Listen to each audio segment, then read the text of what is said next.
Hello, everyone, and welcome back to another episode of the Campfire Council podcast. Thank you so much for tuning in and listening. We definitely appreciate it, and as always, we are excited to be here. If you do enjoy listening to this, make sure to click that subscribe button, a nice little like, and also feel free to drop some comments if you guys have questions or if there's any topics or anything that you guys want to hear about or learn about. Let us know, and we'd be happy to talk about that sometime. But after that, we'll just go ahead and get started if you want to take it away, Milo. All right. Well, today I'd like to talk about forgiveness, the biblical definition of forgiveness, and why we need forgiveness in our lives, why we need to forgive others, forgive ourselves. And I think forgiveness is one of the central concepts in Christianity. And in my opinion, it's one of the things that sets Christianity apart as a very unique belief and unique religion. In thinking about like which part of the Bible we wanted to talk about, I think we thought that the story of Joseph would be a good place to start talking about forgiveness. For the listeners, if you don't know the story of Joseph in the Old Testament, this isn't Jesus's stepfather, but or adopted father. Joseph, the story of Joseph takes place in Genesis 37 to 50, and there's some chapters in there that aren't exactly about Joseph. Some are about Judah and other characters, but it's if you wanted to read it yourself, it's basically Genesis 37 to 50. And I'll just give a quick summary of the story. So, Jacob, and you guys correct me if I make any mistakes here, because We got you. It's been a while since I brushed up on the details of the story. But Jacob has two wives, right? Leah and Rachel, and he has a lot. He has, at this point, 10 children with Leah and one child from Rachel, if I'm not mistaken. And if for the listeners, you got to go back in the story to figure out more about this. But basically, he loved Rachel more than Leah, and I think that gets passed on into his relationship with his sons. His son Joseph from Rachel is his favorite son, and in my life, one thing that my parents always taught me is that they don't have favorites. I have a sister, but they never treated us as if they had like a favorite one of us. They tried their best to treat us equally, and I think that they were inspired by this story and others in the Bible, where when a parent has favorites, it's not good. It causes resentment. But that's basically what happens in this story. Joseph is the favorite son, and Joseph knows he's the favorite son. He gets his father gives him a richly decorated coat.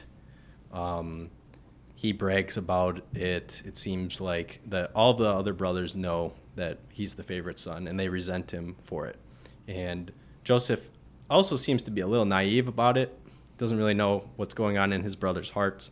But at some point, the brothers conspire to kill Joseph. And what it seems like in the story is that Judah, the brother Judah, is the one that has the hardest heart. He's the one that seems to like have it out for Joseph. Reuben, Wasn't he the oldest brother? I think Reuben is the oldest, if I'm not mistaken, but don't quote me on that. He might be. But Reuben is the one that, so when they conspire to kill Joseph, they throw him in a well, and they actually sit down to eat while he's like begging for his life, because there's no cops. They don't have cell phones. You can't call for help. If somebody leaves you in a well, you're done.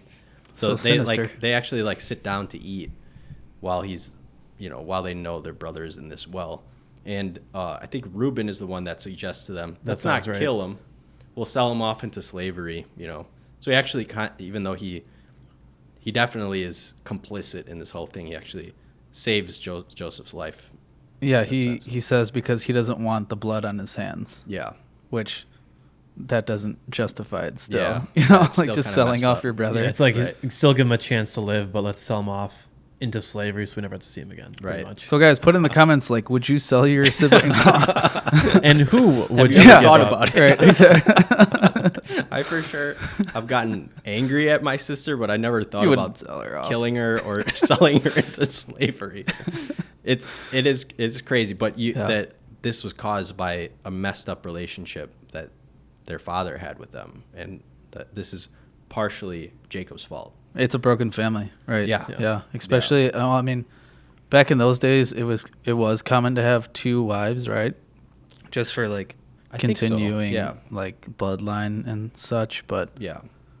I don't know. That's Yeah. definitely like controversial for, you know, people hearing that maybe for the first time of, you know, Right. people in the Bible having Right. multiple wives. Like, it's kind of unheard of. Like, it's definitely frowned upon when you think about like Mhm. polygamy and. One thing Nowadays. I just thought about too is, wasn't it the oldest son of the family would get the inheritance or Yeah. I think something so. with the oldest? And it's interesting that Reuben, if you said Reuben was the oldest, right? Mhm. I think that he had a softened heart to be the one to say, hey, let's, instead of killing him, let's just Yeah. sell him into slavery and like save his life. Right.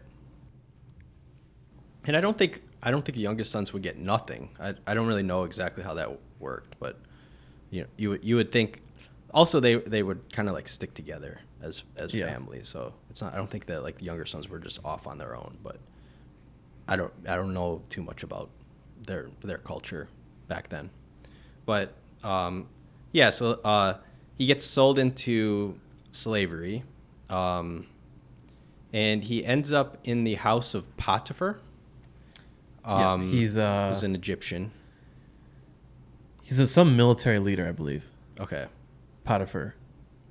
For the listeners, sorry if we don't have the exact details of the story right. It's not super relevant for the moral of the story, but I just want to kind of like go over the gist of the story here. He gets sold and into slavery. This part of the story is not super relevant, but his Potiphar's wife is like hitting on him, and Pretty Joseph's intensely. a righteous man, and doesn't reciprocate, and he at some point she really comes on to him, and he runs away, but she like grabs his coat, and then she uses that as evidence that he like came on to her, and they put him in prison. Okay. And one thing to note too, we'll back it up just Yeah. a little bit. So so Potiphar it says that he's the captain of the guard Okay. for Pharaoh. But it's one thing that when he was sold into Potiphar's like family, his household, he ended up just everything that he oversaw. It mentions that it just was blessed and prospered. So Potiphar ended up just leaving everything under his control for the most part. Like I think it said he didn't worry about anything that he assigned to Joseph because everything that he took care of prospered and was blessed. So he was put in like a higher position. And then I think to the point where Potiphar's wife noticed him, that's when it put him in a very tricky situation because he knew that he was in a high position as a slave. Okay. And that like, that's crazy to me that he was able to resist Yeah. that temptation. Right. So Joseph gets put in prison, and if I remember correctly, he's like a very good administrator, and I think the prison actually puts him in charge of like the other prisoners, so he's kind of like running the prison at that point. I did not know that. But then there's a couple prisoners. One is the baker. And then the head baker and the head cupbearer for Pharaoh. Head cupbearer and the head baker. I think so. They both end up having these dreams that Joseph interprets for them, and the results of the dream of the baker, if I'm not mistaken, are that he's going to be killed by Pharaoh.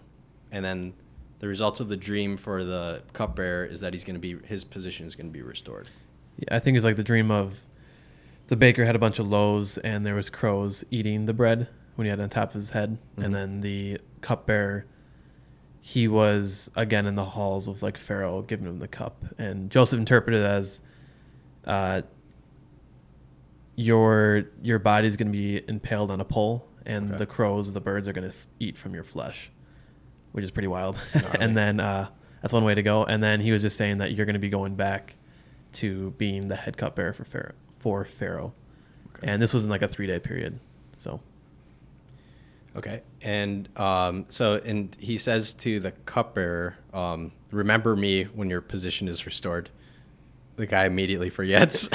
How? Dude, This guy literally interprets his dreams in like the dungeon. Right. And he's like, oh, whoops, that's just what forgot I was that thinking guy. about.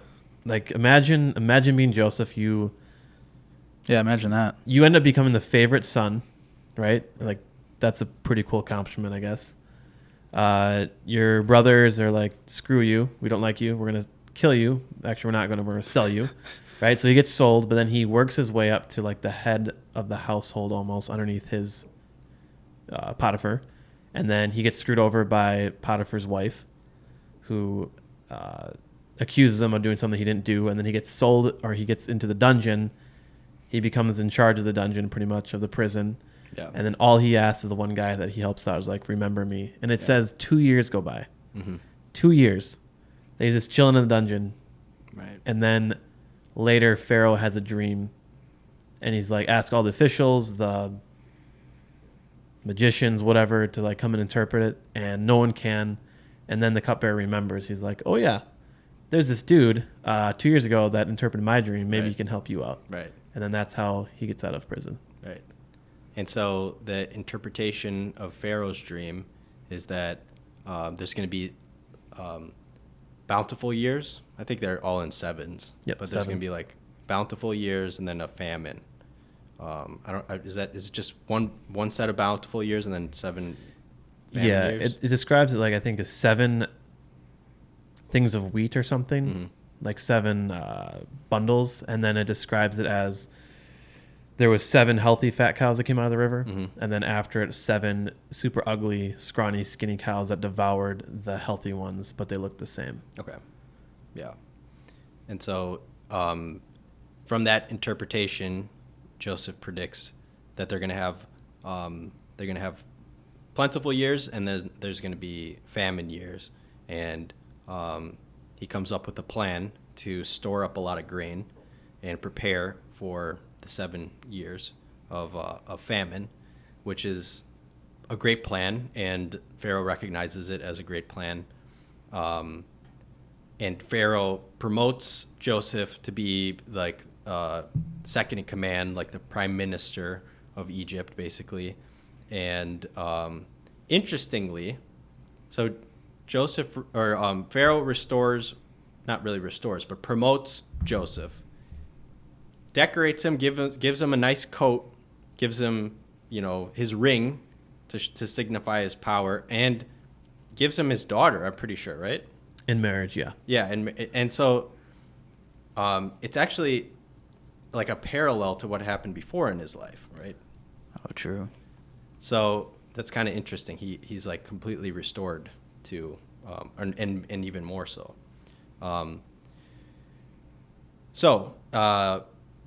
Going into the famine years, Joseph is an administrator. He's extremely successful.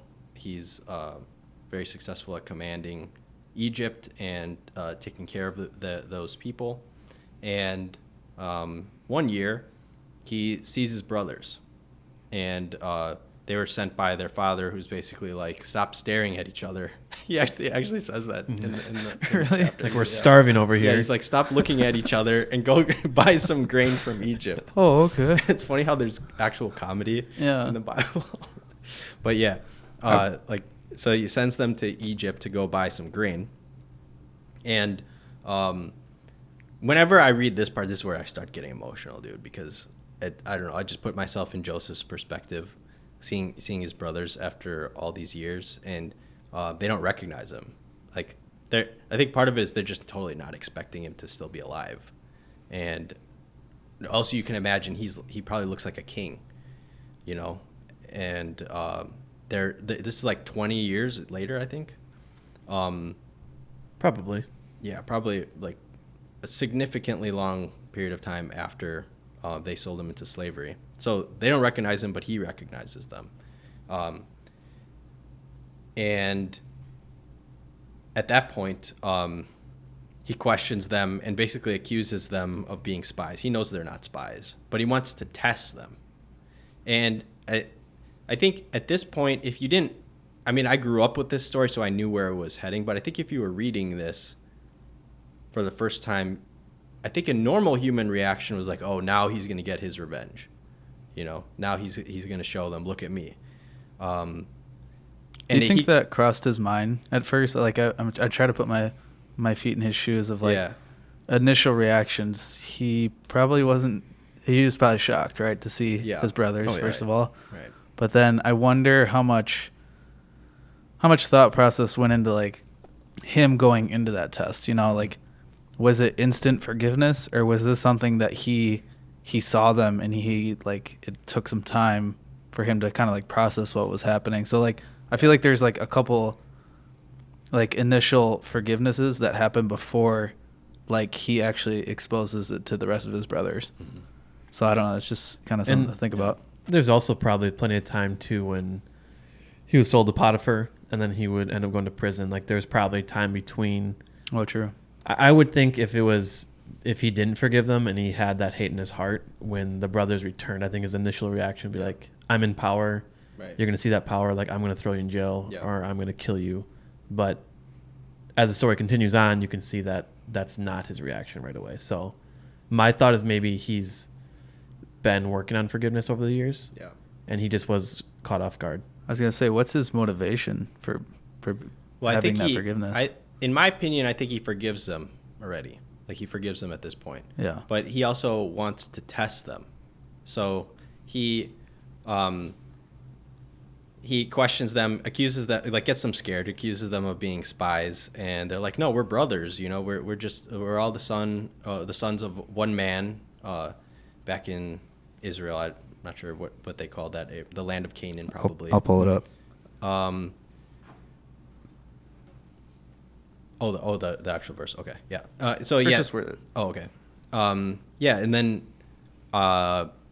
they're like, "No, but we're 12 brothers," which is probably news at that point to Joseph, right? We're 12 brothers. One of our brothers died, and our youngest brother Benjamin is back with our father Jacob. And he's basically like, all right, well, this is where we're going to test your claim that you're not spies. You guys have to come back and bring this brother Benjamin of yours. And then he puts them in prison for like a couple days, and he's like, all right, you guys can go. And he takes Simeon, if I'm not mistaken. I think he keeps one of them. Yeah. And they showed up to Egypt. The whole point was to buy food. So they purchased the food, and he allows the majority of them to leave, except for I think Simeon or one of them. And pretty much what happens is they pack up all the food and stuff.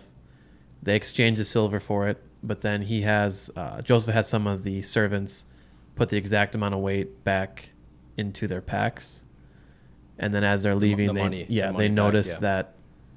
Like, who put this in there? Like, we're going to be killed or something. They're going to think that we stole it. Right.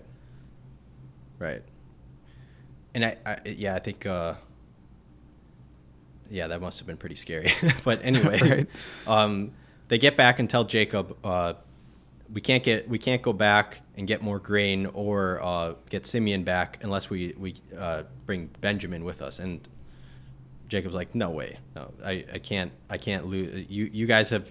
He's like, you bereaved me of my son Joseph and Simeon, and now I'm going to lose Benjamin too. And he's just so, like, I think another 2 years go by before they're able to convince him, and they somehow survive off of that grain and whatever else food they had access to. And finally, they're like, Father, we gotta go buy some more grain. We're gonna die out here. And Jacob finally relents and says, all right, take Benjamin, which must have been very scary for him, because I think at this point he's still playing favorites, but Yeah. of course he cares for his son, but it's still, you get the impression that this is still his favorite. This is his new favorite son. And one thing too, I think, is Joseph wanted to meet his brother Benjamin, because at that point Benjamin wasn't born before, I believe. Right. And I think that's why he put the silver in their bags. Well, that's why he kept one of the brothers there, because he wanted. And I think he says that you will not see my face again. Like, pretty much, you won't see your older brother. Yeah. Unless you return with Benjamin when you come back. So. Right. Doesn't Jacob say, like, take the money back just in case? Yeah, they return with Benjamin. They return with the silver that they were originally supposed to exchange for the food, and they return with more silver to buy more food. Okay. So they head back, and then I think this is where I'm gonna get a little blurry on the rest of the story, but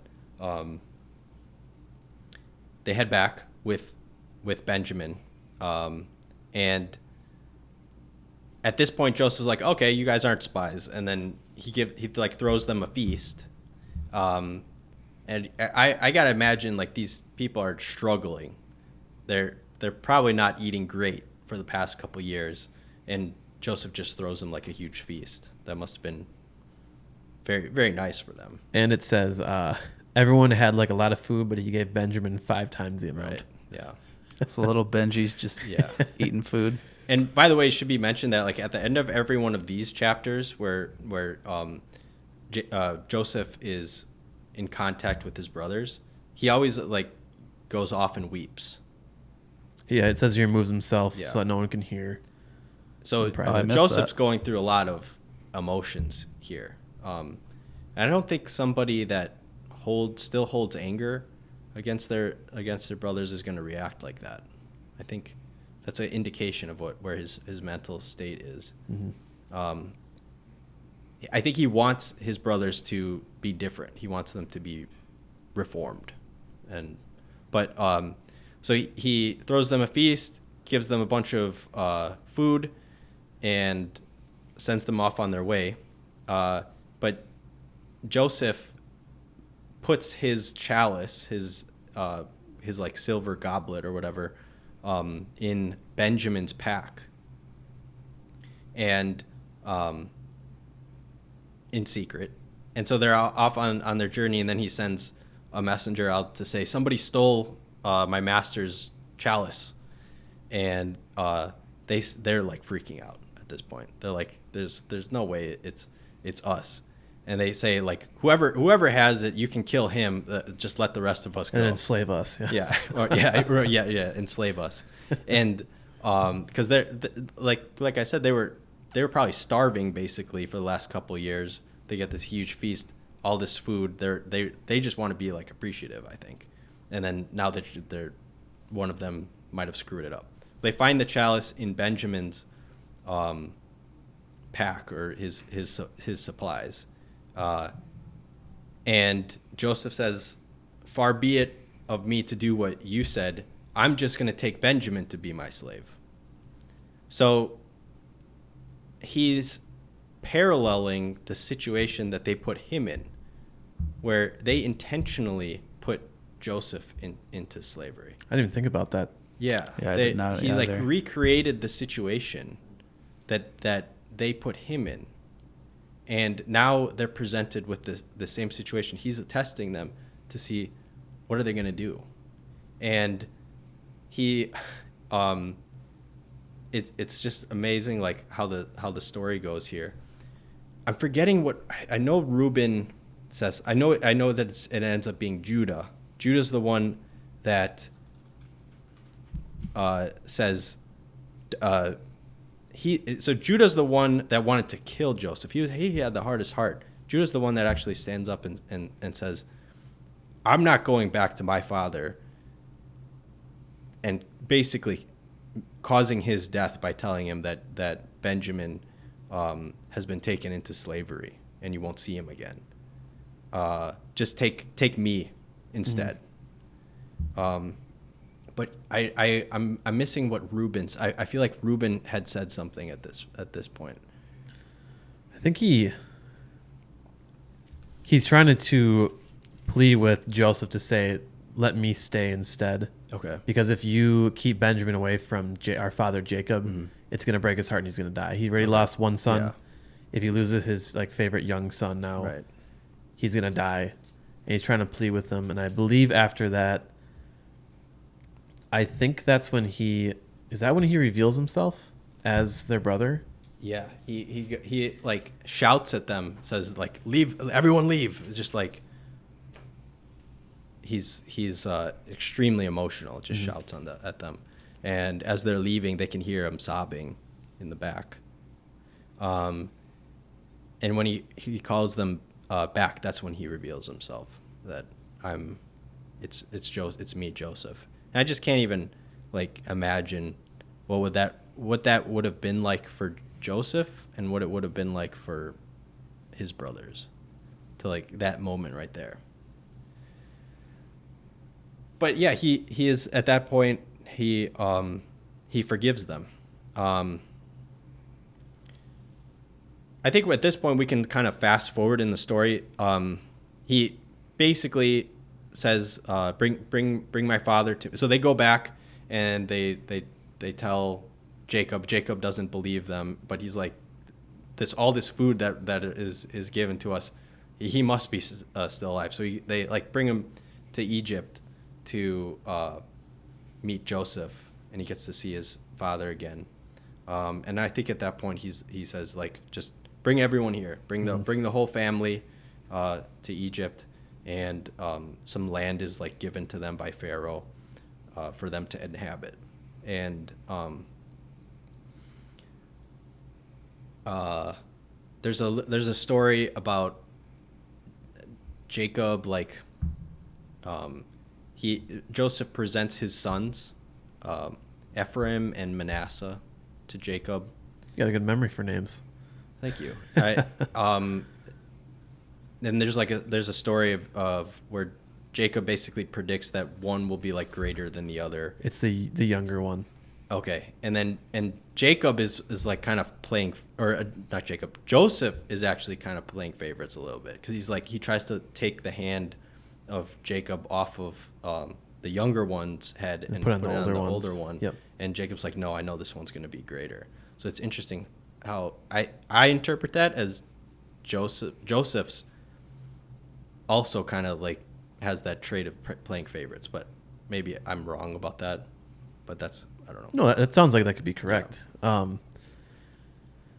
and it's like, for those listening to it, it's a long read. It's chapters 38 through 50 of Genesis, and it's definitely worth it. It's a lengthier story, but like the ups and downs that Joseph goes through is pretty wild. Mm-hmm. Like he's top of the top, favorite son, boom, sold in slavery, works his way up as, top slave in the household of Potiphar, gets accused of trying to sleep with Potiphar's wife, into prison. He works his way up to like the top in charge of all the other prisoners, interprets Pharaoh's dream. He has a plan to save Egypt, and boom, he's literally number 2 in Egypt, like one of the most powerful nations at the time, which is just wild. Right. And going to the end of the story. So at this point, Jacob is 147 years old, and he's about to die. And he gives all these blessings to his sons. And kind of like predicts, or kind of based off their character, like kind of predicts like what kind of nations they'll be, if I'm not mistaken. Yeah, the 12 nations of Israel. Yeah. And Jacob dies, and the brothers are still worried.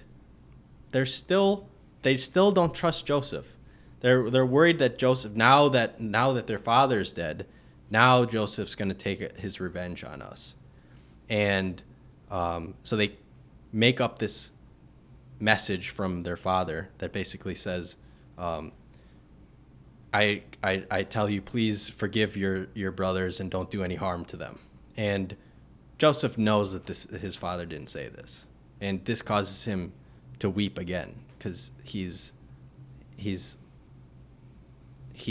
I don't know, he still wasn't able to get through to them completely that he forgives them. They still don't fully trust him, and I think that's what Joseph wants. He just wants them to know that he forgives them. And I like too how like the story shows that forgiveness takes time, time to forgive a certain person that's wronged you. And in this case, it just happened to be his brothers. But Yeah. one of the verses, chapter 46, verse 5, after he says that, he's like, oh, this is me, I'm your brother.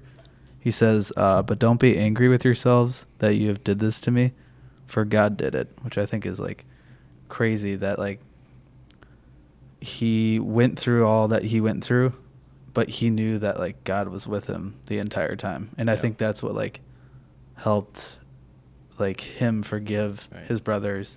Yeah. Him even like forgiving Pharaoh, I guess, in a way too. Like he almost had to like, cause well, I mean, he was put into prison and he knew he didn't do wrong to Potiphar's wife, right? Mm-hmm. That's who it was. Yeah.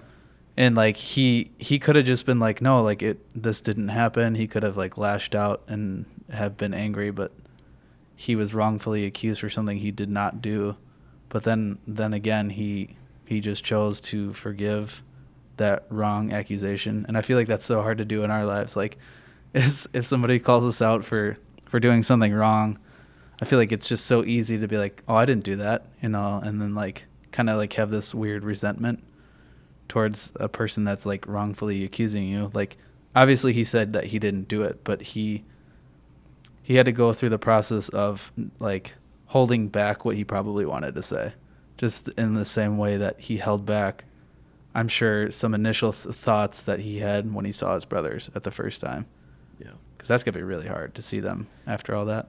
And it shows too that when it comes to forgiveness, it's not just like he forgave his brothers. You can see throughout the story that he's weeping and he's heartbroken. So like it reopens wounds, where he may have forgiven them because he hasn't seen them. Years go by. Right. He's very successful, and is probably not on his mind all the time.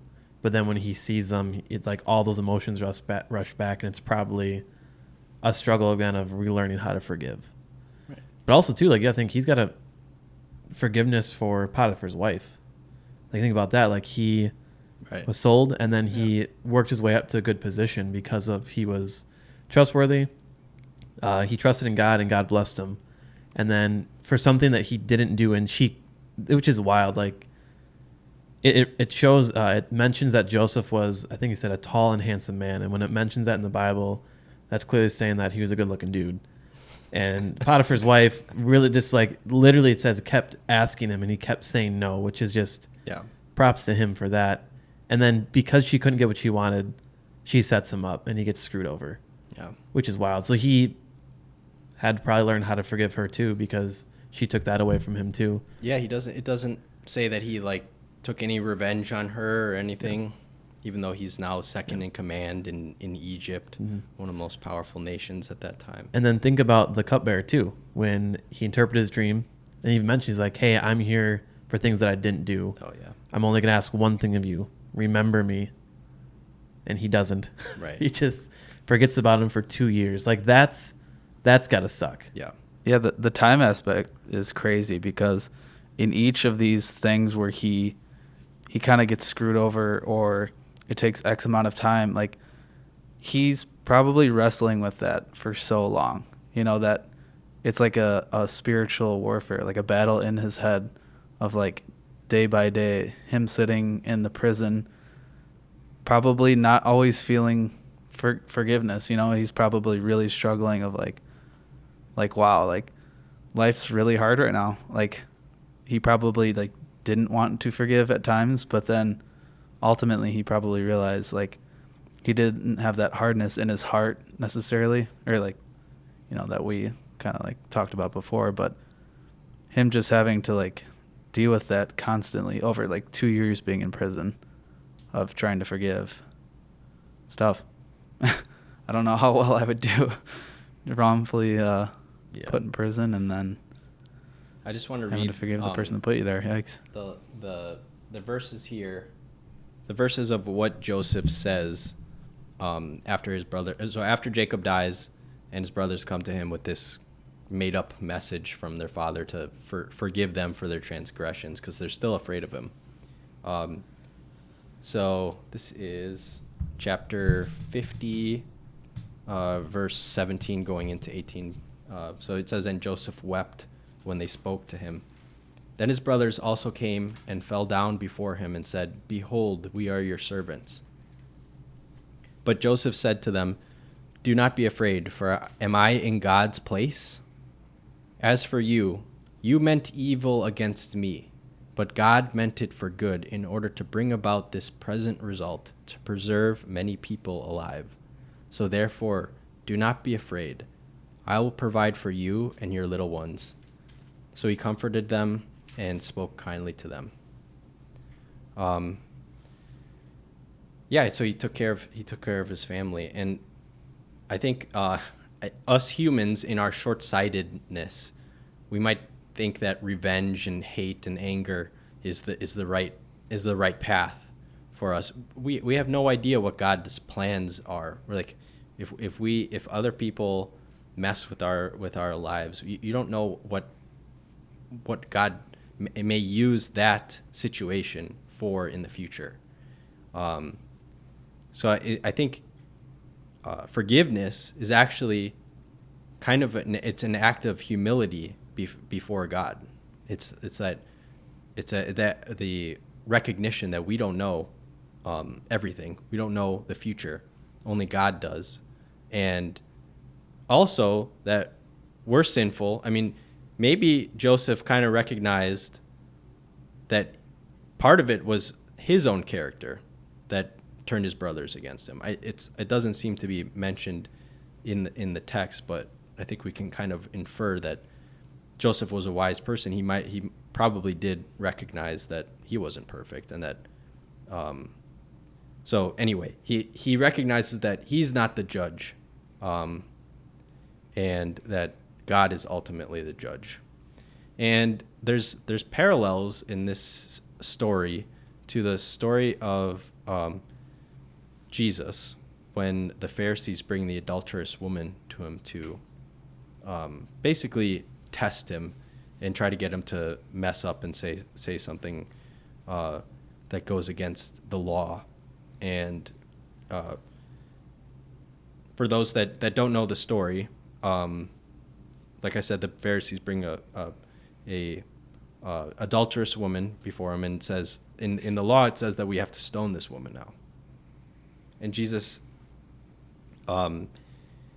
he writes, he's like writing on the ground, kind of holding them in suspense, I guess. I don't know exactly what the symbolism of him writing on the ground is, but at some point he says to them, "He who is without sin cast the first stone." And it says that all the people accusing this woman walk out, the eldest first, and then the youngest, which I always thought that was interesting. It's almost like the elders were more in a position to recognize their own sinfulness than the younger ones. It's kind of interesting. And then he says, after a while, he says to the woman, where are your accusers? Everyone's gone. And she says, "There are none." And he says, "Neither do I condemn you. Go now and leave your life of sin." It's a parallel situation, and you see many stories like this in the Old Testament of they call them types of Jesus, or parallel stories to the character of what was to come in Jesus. And I think Joseph is definitely a great example of that forgiveness. And there's so many little aspects to this story that you could pick out and show like how it parallels our relationship with God, like how he forgives us, but he still tests us, you know?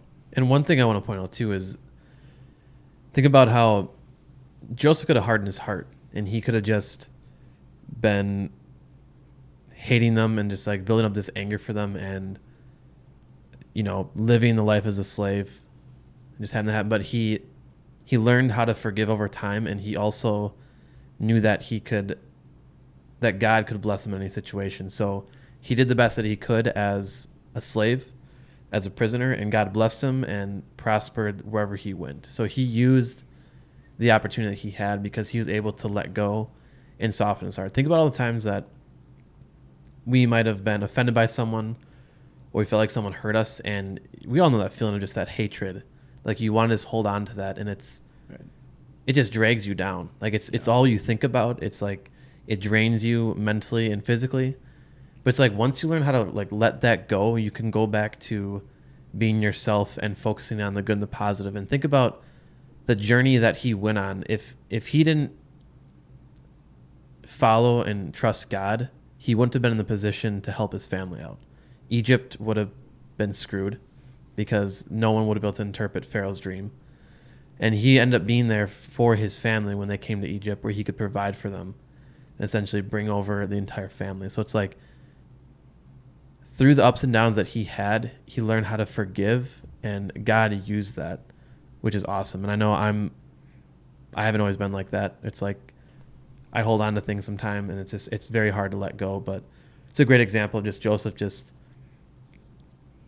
living the best life that he could for Christ, and whatever situation he was in, allowing God to use him and bless the people that he was around. Right. Imagine how different the story could have been if Joseph held on to that anger for the rest of his life. Would he have been put in the position that he was put in? We don't know, but I mean, God can work anything. But I think it was because of Joseph's character that he was put in these positions, because he trusted in God, and God blessed him. Yeah, and just like not wanting to have revenge in your family right away is just, it blows my mind of that forgiveness that would take. Yeah, right. It's wild. Right. Sometimes I try to, and this isn't good, but sometimes I do tap into that resentment and rage in the gym. Yeah, I mean, the gym's an excellent place to get the frustration but out. It's not good. It's not good to. It's just I gotta forgive. I gotta let those things go. Mm-hmm. You know. Do you feel like you're stronger? The dark side. When I have, I think it becomes a crutch when you try to hold on to rage and like use that as a motivation or a source of power. It's not right, and it eats away at your heart. Yeah, it's not good. Side note: it would be so easy to join the dark side in Star Wars. Just give in, and then it would be so difficult to resist that. But anyways, sorry. Back to it. Well, no, it goes along with self-control, right? Like Joseph was showing good self-control when Potiphar's wife was trying to, persuade him, and he would have been a good Jedi. Yeah, he would have been a great Jedi. Did you guys ever see the movie The Count of Monte Cristo?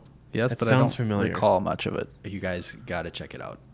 Either watch the movie or read the books. The books are very long, so it's only if you really. I would say, dude, I just finished a book series. Come on. Yeah. Just watch the movie. Give me some time. The movie's a really good summation of the story. Also, shout out me, because I just finished Lord of the Rings trilogy. Yes, all the books. Shout out Joseph. Awesome. I just had to throw that in there. That's huge. It is huge, right? I did have a question that we kind of answered, but why do we think it's so important for forgiveness? And I want to throw this out there for anyone that believes in God or follows Christ, or those who don't. As humans, why is it so important for us to forgive and let go? Because I'll just leave it at that for the question. Yeah. Joey? Well, as someone that struggled with forgiveness for a very long time, just with like a certain scenario in my life, I saw what that anger can do. It can, like you said, really pull you down, and that is a very dark place, probably like the darkest place I've ever been in life. So holding on to that, like, definitely destroyed me, and it destroyed my relationship with God, most importantly, because also like trying to forgive the scenario and then just wrestling with God, of like trying to just figure out why this scenario happened and just trying to find answers. But yeah, holding on to that anger and that rage and just letting that eat you is, I don't know how else to describe it other than if you've had a certain situation in your life where you can think about that, you knew like your mental space is not good. Like there's no other way to put it. Like it's just that you're stuck. You're like in like the dungeon that like Joseph was in, and like there's no, like you feel like there's no rope or ladder to like get you out of that pit, and you're just in that pit just suffering with that anger. And forgiveness is like that ladder or like that rope to get you out of that pit, but you have to be willing. Can I go off of that? Can I ask, once you learned in the situation that you had in your life, how did that feel then when you learned to finally like let that go and learn to forgive in that specific situation? Like how'd that feel for you and how'd that go? Pretty awesome, because that's what really like kicked me into gear with my relationship with God, of like not being angry at God anymore, because I had anger towards God through that situation. And it might just say your question one more time. Yeah, I was just asking, through that situation in your life that you had, how did it feel, or how'd you go about when it came to learning to let go and forgive? Learning to let go is really hard, because we want to control things in our life. I feel like that's just human nature, of like, we just want to, it's our future, it's our life. We want to control, what we do, and we always want the say. But trying to live your life like that is really difficult, and it's not going to work out if you just live for you. And I don't know how else to answer that question. I need to think a little bit more on that. Yeah, no, that was good. Do we think it's weak to forgive? Because I think the world thinks that it's weakness to forgive. It's strong. It's strong if you take revenge on your enemies. That's what being a real man would, take revenge on his enemies, and not let things go, not forgive. Do you guys get that impression from the world and society? Because I definitely do. I would agree. I think the world... Well, one, I just want to back it up a little bit. Mm-hmm. I would love to hear someone tell me that it's easier to forgive than it is to hate. Mm-hmm. Because it is a lot easier. I don't know about you guys. Yeah. It's a lot easier to hate, to resent, and not forgive. Right. If someone offends me, like Mila, if you offend me, mm-hmm. Go ahead. It's gonna be a lot. It's gonna be a lot harder for me. It's gonna be a lot easier for me to just retaliate with words, hurtful words back, or hurtful actions. I know what to say. Or, I'm sorry? To offend him. Offend me. Oh. Yeah. You're looking small today. Oh. I'm going home. This podcast is done. We're done. It would be so much easier for me to just to hold on to that, to retaliate. But it takes so much more strength and power to let that go. I think it also feels good for us in that rage, because that pride of like not wanting to forgive, like, oh, I don't need to forgive them, like they're lesser than I am, right? And we like almost like write off the person that wronged us. Like I think it's a big pride issue, and it's going against our human nature, right? Like it's engraved in us, this sin to sin again, but it's so against our nature to forgive, and that's why it makes it so difficult. But that feeling of forgiveness too, and it takes time. I'm not saying that if someone offends you, if they hurt you, or even if they hurt someone else that you love, like I'm not saying right away you're gonna be able to forgive them, or the next day. Like it's just like the story of Joseph. It probably took him years to learn how to forgive. It's going to take time, but I lost my train of thought. That's just so true, though. Like, just looking back at that scenario, it's like it took me years to even like grasp the concept of like, where do I even begin to forgive this person, right? They just like completely destroyed, like just ripped our hearts apart, and trying to forgive that person for doing such an evil thing is just like, for one, your mind can't even wrap your head around why, and let alone to forgive, just something so evil. It's like, there's no other, I don't know, expression. And one thing that helps me when it comes to forgiveness is when I have a situation where someone's hurt me, someone's offended me. Like just thinking back a couple weeks to Good Friday, Easter Sunday, like the whole story of Christ dying on the cross for our sins and being raised again from the dead.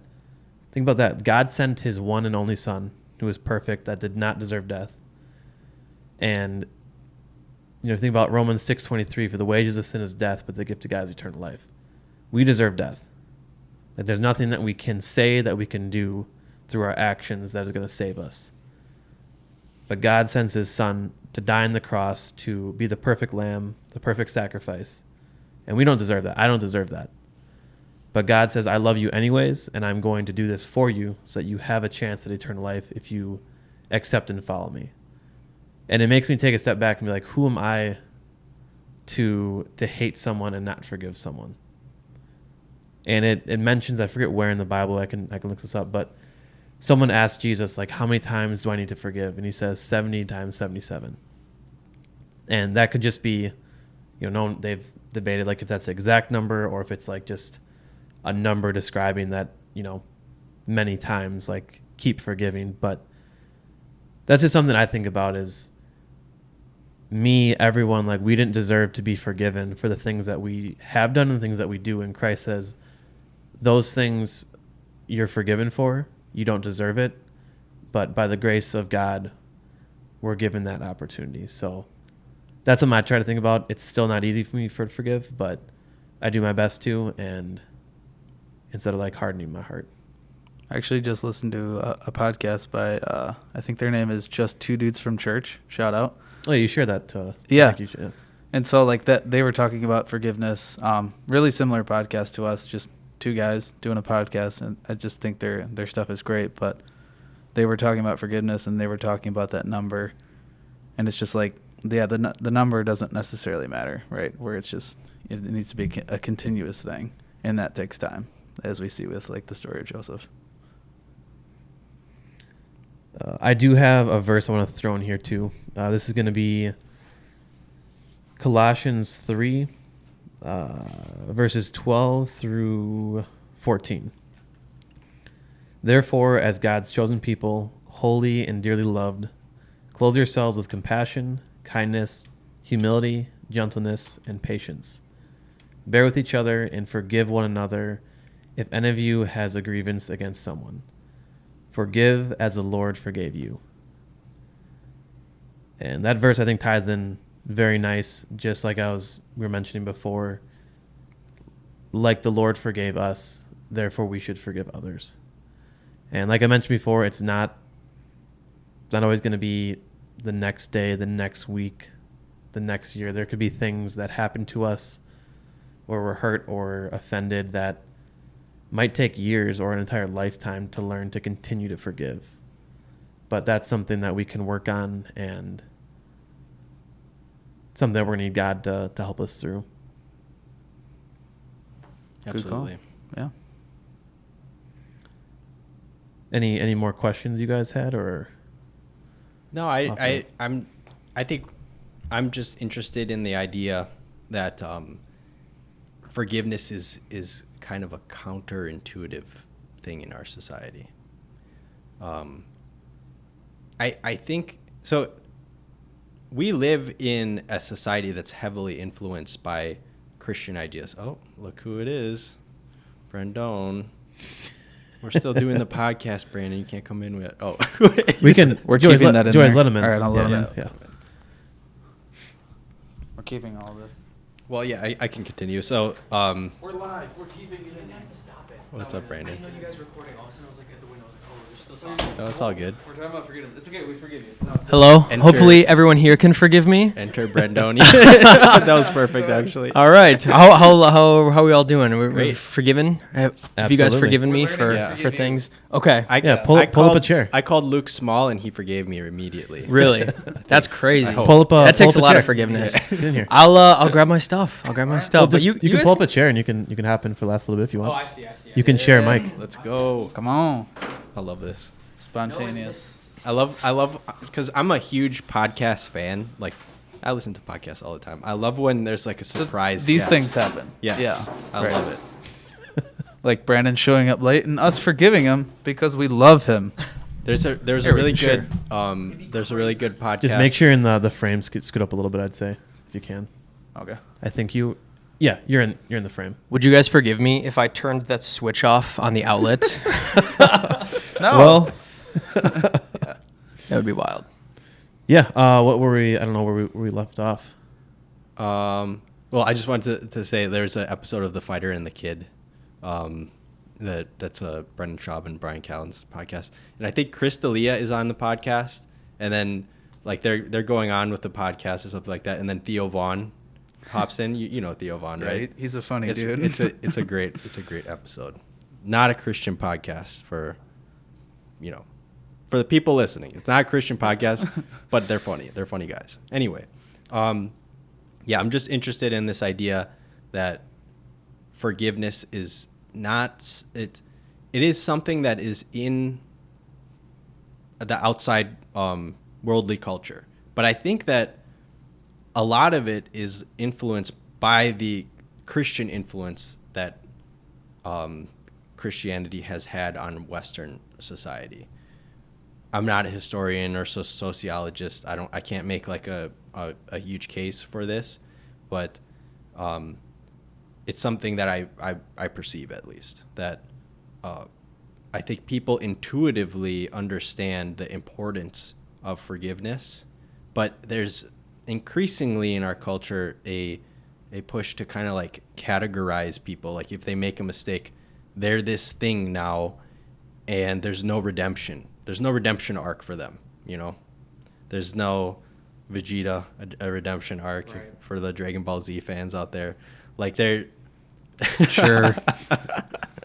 But yeah, but it exists in movies. And I was trying to think like what movies is there forgiveness? Maybe you guys have some that you can mention, but one that I was thinking of was Luke Skywalker. In a way forgives Darth Vader. Like he has to be aware of what Darth Vader is, right? What his father has become. And he's basically like a Hitler type figure. Yet what does Luke say? He says, I know there's still good in you. And there's that end scene where Darth Vader kind of not really redeems himself. I think only God could forgive Darth Vader entirely, but he kills the Emperor, right? Well, in my version of the story, he kills the Emperor. All right. Yeah. I agree.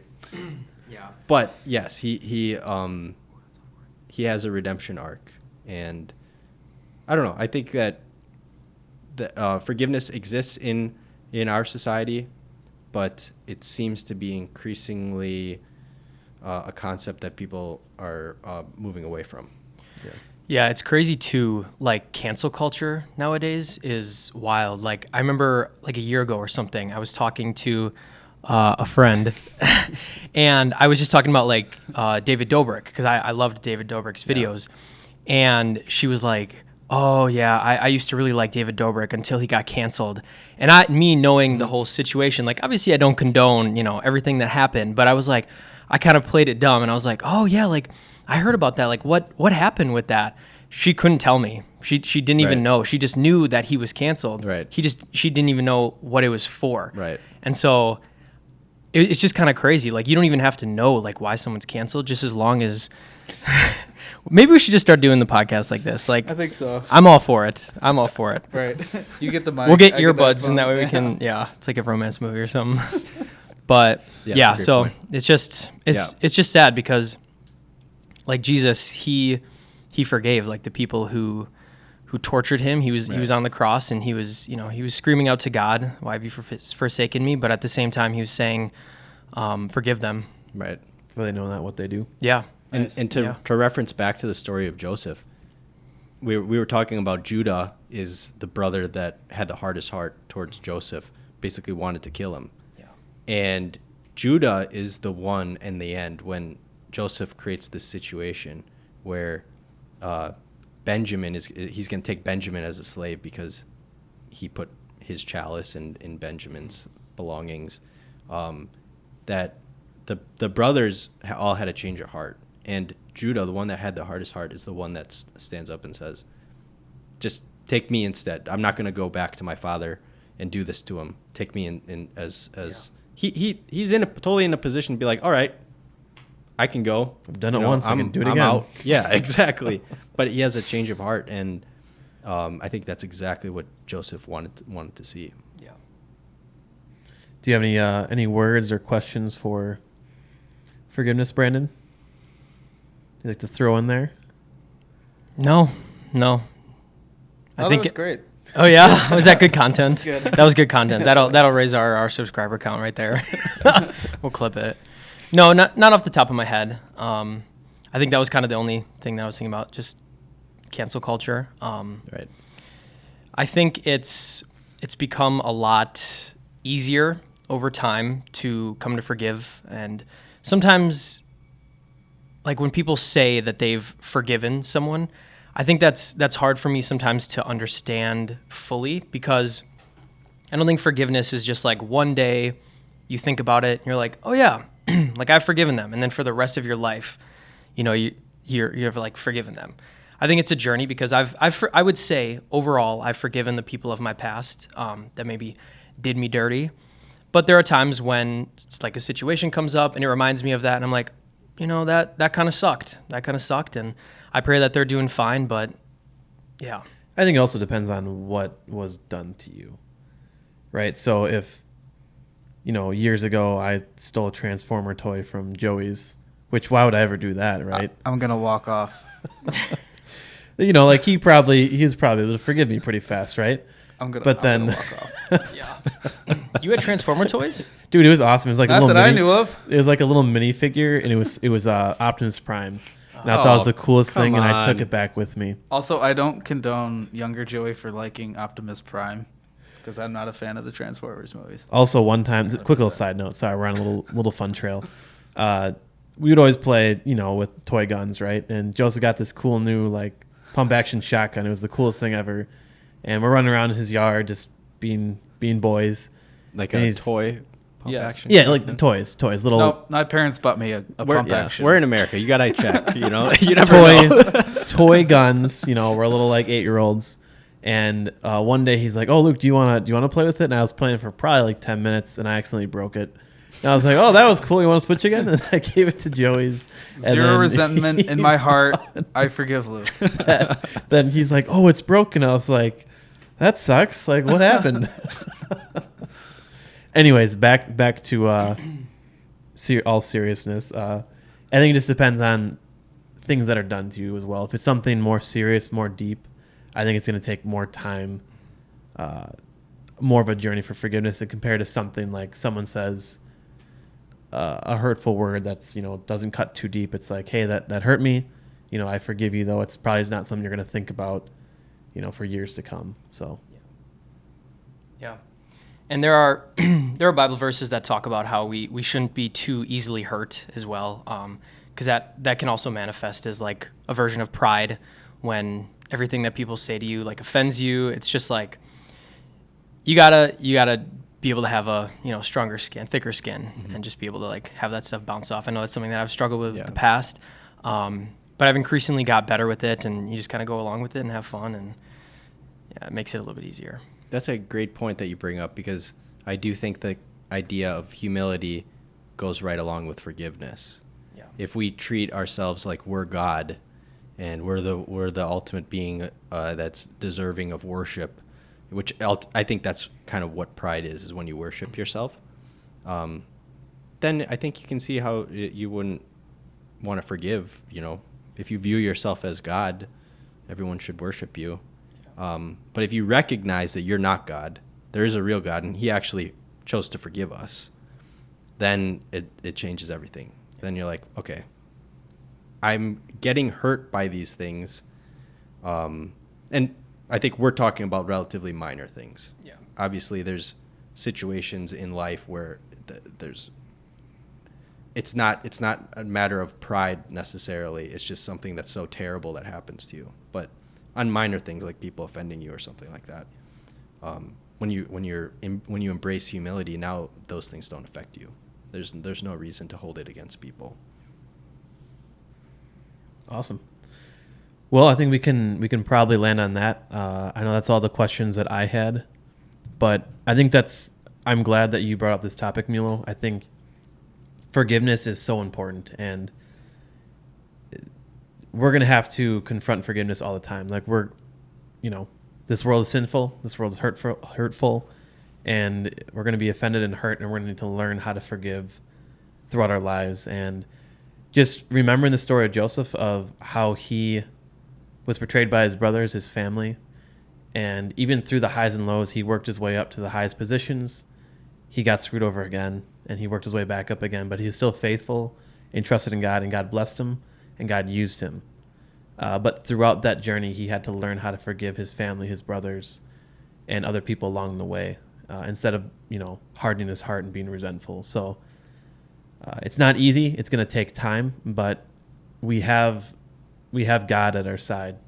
And just remember that you can go to him, you can pray, ask him to help you to soften your heart, for those people that might have offended you or hurt you. And also remember too, it's not just one end. I'm also the one that's hurting and offending people.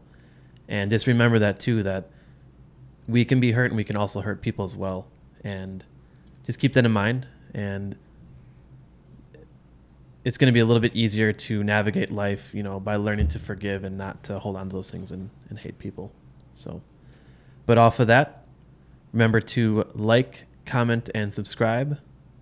This is the Campfire Council podcast. I don't know how he does it, but I feel like Luke always has a really good way of wrapping it up. Yeah. It's like you have it memorized or something.